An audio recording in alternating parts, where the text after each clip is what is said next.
Les intellectuels congolais, le malheur de la République démocratique du Congo.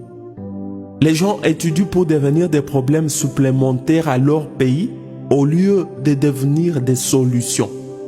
Le plus grand inconscient du monde, le sans vision pour son pays, la personne qui a du mal à réfléchir quand son ventre est plein, qui pense que tout va bien dans son pays quand ses besoins personnels sont satisfaits, c'est l'intellectuel congolais. L'intellectuel congolais ne pense pas à la création des usines, des grandes entreprises. Il pense plutôt à créer un parti politique quand il a déjà de l'argent, pas pour créer des emplois, mais pour appauvrir davantage et diviser les pauvres citoyens. La République démocratique du Congo est devenue un pays où les projets commencent mais ne s'achèvent pas car aucun suivi. Un pays des improvisations. Un pays où si tu dis la vérité aux dirigeants, ils te haïssent, mais si tu les flattes, tu deviens important à leurs yeux. Un pays utile quand il s'agit seulement de gagner de l'argent. Mon pays n'a pas de système politique de gestion. Même les frontières congolaises sont gérées de manière à énerver toute personne qui a de l'intelligence. Les institutions de l'État sont comparables aux personnes aveugles. Les aveugles savent qu'ils ont besoin d'argent, mais ne savent pas de combien ils ont besoin, ni quoi en faire. Ils peuvent en avoir suffisamment, mais doivent être sales et mal habillés sans qu'ils ne sachent, pourvu qu'ils n'aient pas faim. Croyez-moi, c'est le gardien de l'aveugle qui bénéficie des avantages de l'aveugle plus que l'aveugle lui-même. La RDC est devenue comparable à une personne débile. Une personne débile fait rire tout le monde, mais jamais son propriétaire. Dans mon pays, même les universités où l'on est censé avoir des personnalités avec tous les titres et qualités possibles sont gérées comme des buvettes.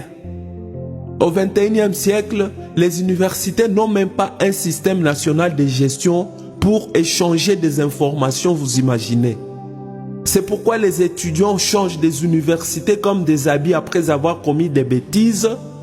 C'est pourquoi vous ne pouvez pas certifier un relevé des cotes d'une université congolaise. Même avec le système LMD, vous n'aurez résolu aucun problème tant que le mode de fonctionnement n'aura pas changé. À cause des intellectuels, la République démocratique du Congo est devenue le pays qui ne vous encourage pas à étudier.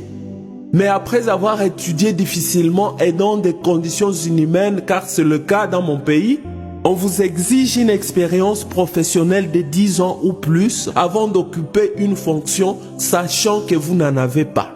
Une façon de condamner la jeunesse à ne pas s'épanouir.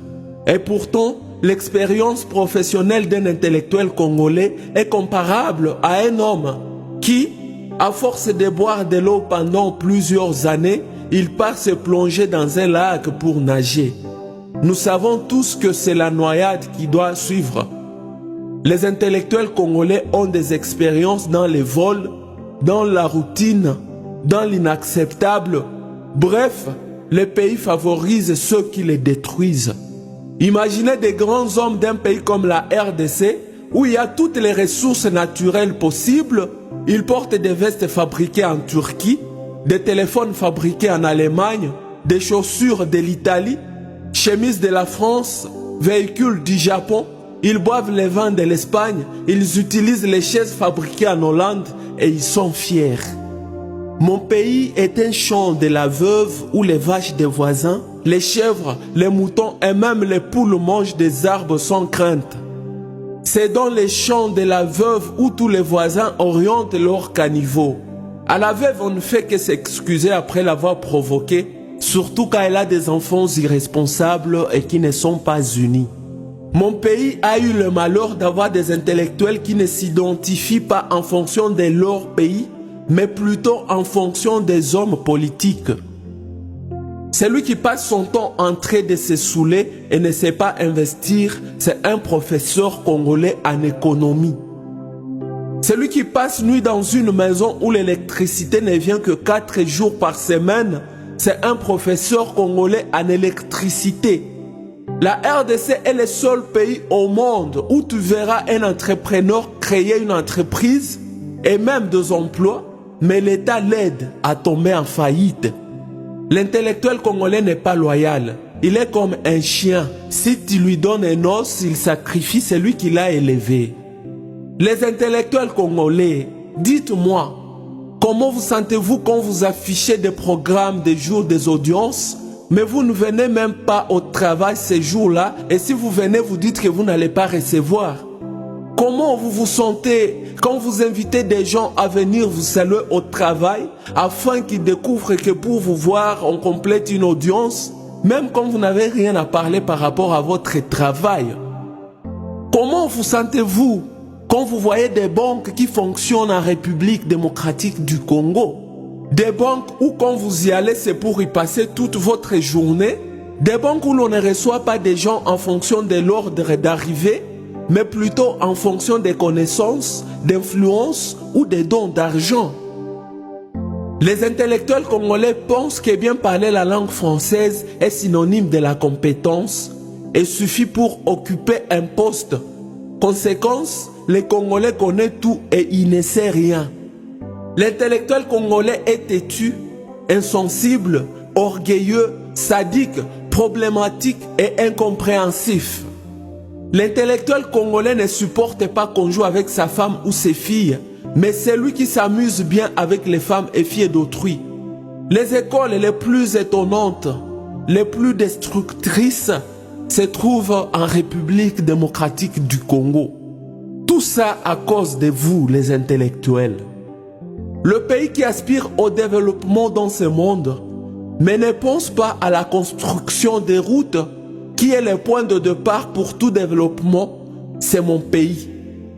Il est pratiquement impossible de quitter chaque province et atteindre la capitale par voie routière dans mon pays qui compte 26 provinces, mais nous continuons de rêver. Toutefois, depuis des décennies, les dirigeants ne pensent pas à construire des routes, mais ils savent distribuer des véhicules aux honorables qui ont déjà tout, aux professeurs d'université, aux athlètes, dans une capitale où les embouteillages énervent déjà tout le monde. Nous sommes un pays où les enfants de la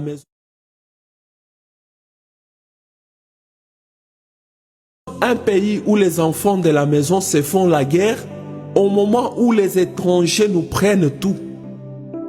L'intellectuel congolais, c'est la parfaite définition de la honte.